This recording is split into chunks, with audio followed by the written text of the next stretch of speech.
It is my privilege to present to the people of Karnataka the achievements made by Janata Party during the period of 6 years. People installed the present government in power as they wanted a new wave and thus emerged the new government. In these 6 years, the government has accepted many challenges and executed wide-ranging progressive schemes to secure a better life for the people in every way. The plans and projects envisaged for the people could be executed straight away. The landmarks of the salient achievements of our government are setting up of Jilla Parishads and Mandal Panchayats, channeling youth power for good of the state, lowering the minimum voting age, drinking water for all the villages, pensions for the needy, Philip to dry land farming, special projects for the benefit of scheduled and backward classes and industries in backward regions.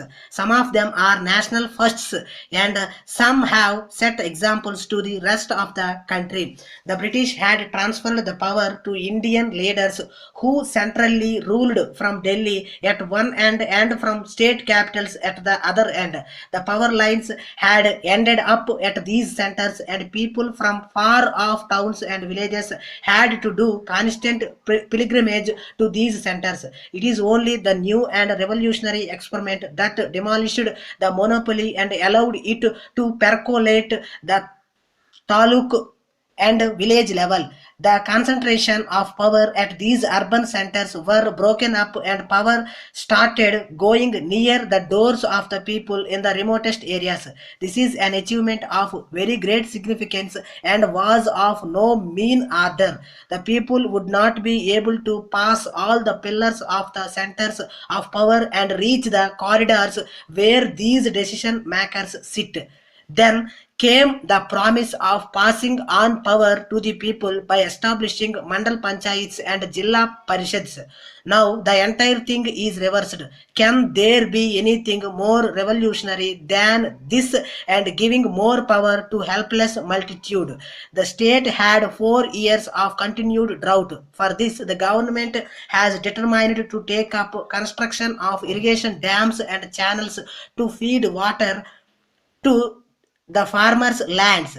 It need not be emphasized that drinking water is a prime necessity for both men and cattle. The anomaly of hundreds of villages lacking this facility drew attention of the government and a number of tube wells were drilled. Villagers' thirst is quenched and a problem of parched throats has been progressively eliminated. Farmers look towards the sky and are entirely dependent on it. Lakhs of farmers can prosper only if dry land farming is put up and hence plans were laid to evolve strategies for its success. The dependence on rain has to be eschewed. Another milestone was to eliminate corruption from public life and create clean, efficient administration. The Lokayukta had jurisdiction over all government officials, legislatures, and ministers. The idea of raising the living standards in society of all people is a long range program, but immediately relief could only be provided by meeting the two essential demands of the poor. Hence, provision was made for supply of rice and cloth. This scheme has earned the prize on a national level. The problem of fodder for cattle was handled on a war footing. They were brought wherever it was available and transferred the same to deficit areas. Goshalas were stated in these places where cattle could be gathered and fed. Agriculturists were encouraged to grow more fodder by providing attractive incentives for water, loan, seeds, and manure. There should be a goal in all purpose-oriented activity and plans have to be devised and executed. There should also be a clear idea of what has to be achieved.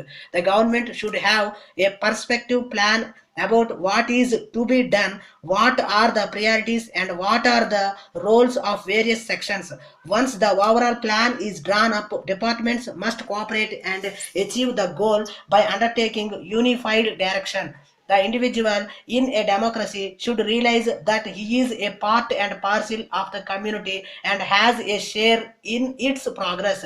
The meaning of a good life to the citizen is in providing necessary facilities to enable him to have tolerable good life. Food, water, shelter are essential necessities, and health, education, employment, and other factors help his growth in other directions to enjoy good life in society. Women in our society have been discriminated against for hundreds of years. Only by resorting equality and eliminating discrimination against women can society progress on an even keel. Hence, the government has undertaken many measures in this direction. Children also face many hardships which came in the way of their healthy growth and development.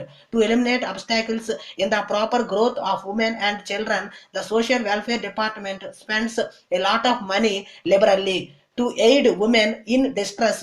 Occasionally, training centers have been opened and they have also been provided loans for starting cottage or small scale industries. Evil practices like early marriage, dowry are responsible for all the misery that women face in society. Number of women do not know the facilities made available by the government and it appointed people to advise women in their rights. Dowry has been prohibited by law and punishment has been prescribed to those who demand or accept dowry. The government have also devised several schemes to help the handicapped women. Government has undertaken many measures. They are encouraged to develop self-confidence and helped to stand on their own legs. Many voluntary agencies are running training institutions to the handicapped children.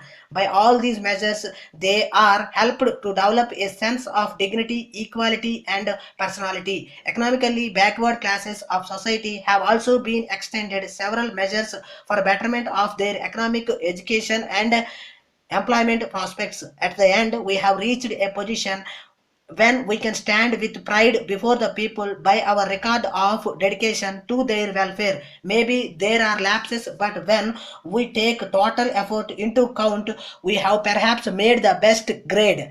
Honesty enables one to cross the seven seas.